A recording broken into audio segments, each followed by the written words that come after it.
Lapit ng ikatlong window ng FIBA Asia Cup Qualifiers kung saan muling lalaban ang Gilas Pilipinas laban sa Chinese Taipei at ang Kopo ng New Zealand na nais bumawi matapos ang kanilang nakaraang pagkatalo.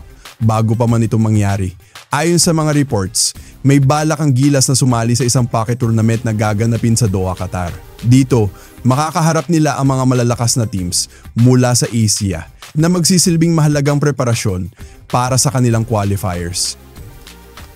Bago ang mga malalaking laban na ito, hindi maikakaila na isa sa mga pinakamahalagang aspeto ng paghahanda ng Gilas ay ang kanilang mga tune-up games. Kung babalikan natin ang mga nakaraang torneo, makikita natin na malaking bahagi ng pagbuo ng team chemistry ng Gilas ang mga tune-up games na kanilang isinagawa. Kasama na rito ang mga laban nila bago ang nakaraang Olympic Qualifying Tournament o OQT, kung saan napatibay ang kanilang teamwork at nagpatuloy ang kanilang magandang performance na muntik pang magtulak sa kanila patungo sa Olympics. Ang mga tune-up games ay isang kritikal na bahagi ng pagpapalakas ng koponan. Ibinubukas nito ang pagkakataon na matutunan ang mga strengths at weaknesses ng bawat manlalaro pati na rin ang kanilang mga game plans. Sa mga nakaraang tune-up games, nakaharap ng Gilas ang malalakas na koponan tulad ng Poland at Taiwan Mustang. Ang laban nila sa Taiwan Mustang ay isa sa mga nagpamalas ng lakas ng Gilas sa kabila ng matinding hamon na dulot ng big men ng Taiwan. Doon, nahirapan ang Gilas Pilipinas sa depensa at sa kanilang naging game plan kontra Taiwan. Ngunit sa kabila nito, nagawa pa rin nilang manguna at makuha ang panalo na nagtapos sa score na 74-64, isang 10-point victory.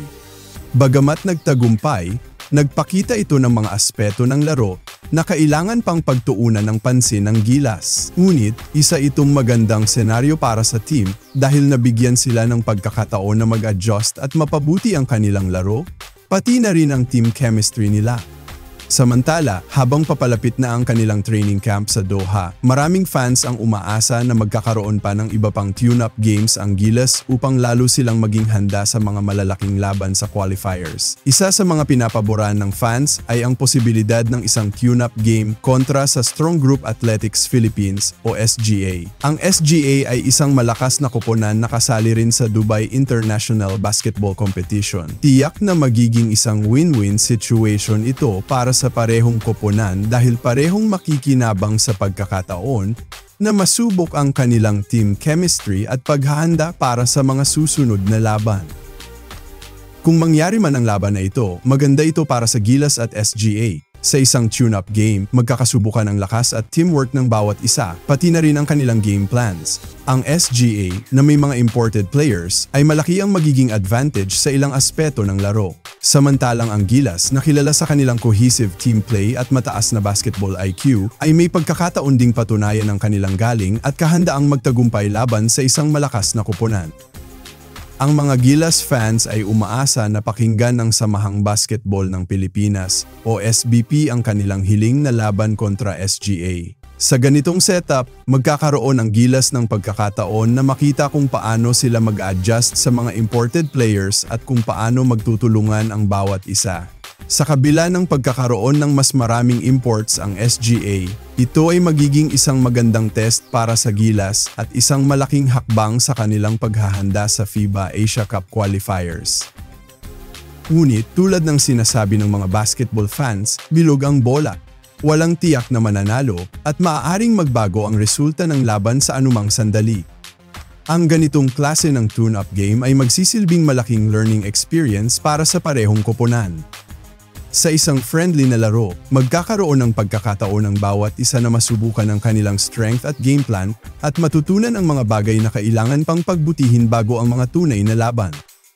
Kung mangyari nga ang laban na ito, magiging exciting ito para sa mga fans ng Gilas at SGA. Parehong may malalakas na players at stacked lineups kaya tiyak na magiging isang intense at maganda itong laban. Magkakasubukan ang chemistry ng bawat koponan, pati na rin ang kanilang disiplina at execution sa court. Sa huli, magiging valuable ang ganitong tune-up game para sa paghahanda ng Gilas at SGA sa kanilang mga susunod na laban. Kaya't, kung sakali mang matuloy ang laban ng Gilas at SGA, magiging isang win-win situation ito para sa parehong teams. Parehong talented ang dalawang koponan at may mga malalakas na lineups, kaya't isang magandang hakbang ito para sa kanilang paghahanda sa FIBA Asia Cup qualifiers. Kaya naman, kung kayo ay tatanungin, sino kaya sa tingin nyo ang mananalo sa laban na ito? Mag-iwan lamang ng komento sa ibaba at iparating ang inyong opinyon. Sa huli, ang mga tune-up games ay hindi lamang tungkol sa panalo o pagkatalo, kundi sa pagpapabuti ng team chemistry, game plans, at mental preparation. Magandang pagkakataon ito para sa Gilas upang maghanda at magtulungan upang magtagumpay sa mga darating na qualifiers at mga paparating pang international competitions.